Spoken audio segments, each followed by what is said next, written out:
So I arrived in Adelaide about 2 hours ago at 6 a.m. Took a bus this time. 10-hour bus ride. It was grueling, and every time I fell asleep, the bus driver kept nudging me to wake me up for some reason. I was sitting, pretty much right behind him. So that was interesting. But yes, I'm now in Adelaide. I can't check into my Airbnb until 10:30, so I spent the first 2 hours hanging out at the bus station because Adelaide has nothing open at 6 o'clock in the morning. Everything kind of opens at 8 or 9, and today is Labor Day as well, so I don't know if there's going to be much open at all, really. But I'm about to go check out Rundle Mall, which is across the road from where I'm working in the Garden of Unearthly Delights for the Adelaide Fringe Festival. So I'm going to explore the area a little bit, see what I come up with. Adelaide is the capital city of the state of South Australia and the 5th most populous city of Australia. In June 2014, Adelaide had an estimated residential population of 1.31 million. South Australia, with a total of 1.7 million inhabitants, has the most centralised population of any state in Australia, with more than 75% of its people living in Greater Adelaide. The demonym Adelaidean is used in reference to the city and its residents. It's surrounded by the low-lying Mount Lofty Ranges, and it stretches 20 kilometres from the coast to the foothills. Rundle Mall is a regional pedestrian street mall located in Adelaide. It was opened as Australia's first pedestrian mall in September 1976 by closing the section of Rundle Street between King William and Pulteney Street. The mall has become the centrepiece of Adelaide city centre, home to some of the most expensive real estate per square metre in the state. In 2009, retail space directly on the mall leased for up to $3,700 per square metre per year. The mall also features a number of arcades and plazas, containing smaller boutiques and eateries. These include the Italianate-styled Adelaide Arcade, which also happened to be the first retail establishment in Australia with electric lighting and allegedly home to 6 ghosts. Buskers can be seen here almost every day, licensed by the City Council, and majority of them are very, very talented. If you get the chance to, check some of them out. Walking through, you'll find multiple sculptures, one of which, named The Spheres, is a 4-metre high artwork by artist Bert Flugelman. They're commonly referred to as the Mall's Balls or Rundle Mall Balls. The Mall's Balls are a common meeting place for visitors to the mall. Other sculptures include a group of life-size bronze pigs hanging out around a rubbish bin. Named in honour of Adelaide of Saxe-Meiningen, Queen Consort to King William IV, the city was founded in 1863 as the planned capital for a freely settled British province in Australia. Colonel William Light, one of Adelaide's founding fathers, designed the city and chose its location close to the River Torrens, in the area originally inhabited by the Kaurna people. The design set Adelaide out in a grid, interspaced by wide boulevards and large public squares, and entirely surrounded by parklands. Early Adelaide was shaped by prosperity and wealth. Until the Second World War, it was Australia's 3rd largest city, and one of the few Australian cities to not have convict history.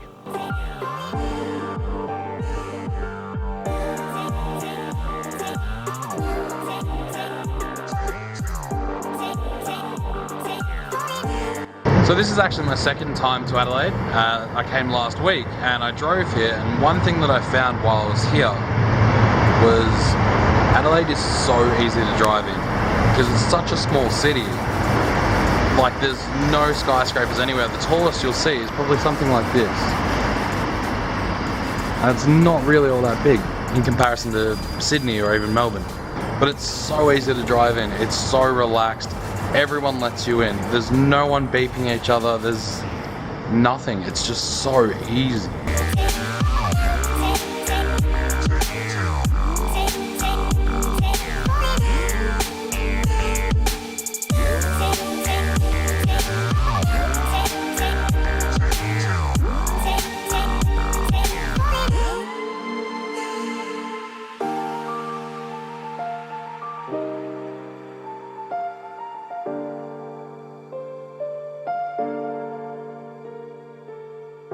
The National War Memorial is a monument on the north edge of the city centre, commemorating those who served in the First World War.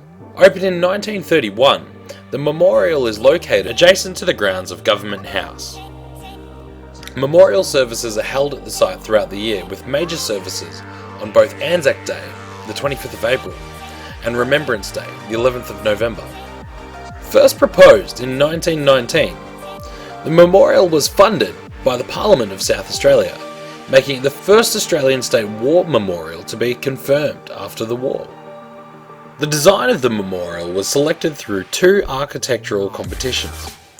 The first competition in 1924 produced 26 designs, all of which were lost before judging could be completed after a fire destroyed the building in which they were being housed. A second competition in 1926 produced 18 entries, out of which one of the designs was selected as the winner. The design effectively is a frame for 2 scenes, depicted through marble reliefs and bronze statues. It shows the prelude and the epilogue to war, depicting both the willingness of youth to answer the call of duty and the extent of the sacrifices which they made. In this, the work is not displaying a material victory, but instead a victory of the spirit. At the insistence of the president of the Returned Soldiers League, bronze tablets were cast to line the walls of the inner shrine, on which are listed the names of all South Australians who died during the Great War. Almost 35,000 South Australians served in the First World War. This number amounted to 8.5% of the entire population at the time. Of those who served, over 5,000 died. The National War Memorial happens to be the first memorial dedicated to soldiers and anyone whom served in the First World War in all of Australia. It was decided by the Parliament that the new memorial should be referred to as the National War Memorial, even though it was to be a purely South Australian monument. There have been at least 2 perspectives offered as to why the term national was employed. First, the name may have been chosen to emphasise the government's intention that the memorial should commemorate all who served during the war, not just those who came from South Australia. And second, that the name may have reflected the perception that province is nation.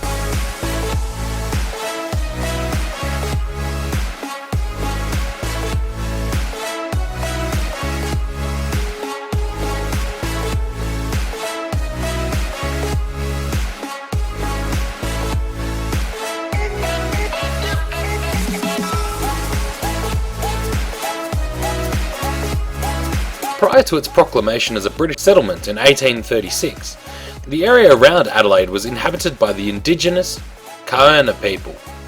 Their culture and language was almost completely destroyed within a few decades of the European settlement of South Australia. However, extensive documentation by early missionaries and other researchers has enabled a modern revival of both language and culture. Historically, Adelaide's suburban residential areas have been characterised by single-storey detached houses built on quarter-hectare blocks. A relative lack of suitable, locally available timber for construction purposes led to the early development of a brick-making industry, as well as the use of stone for houses and other buildings.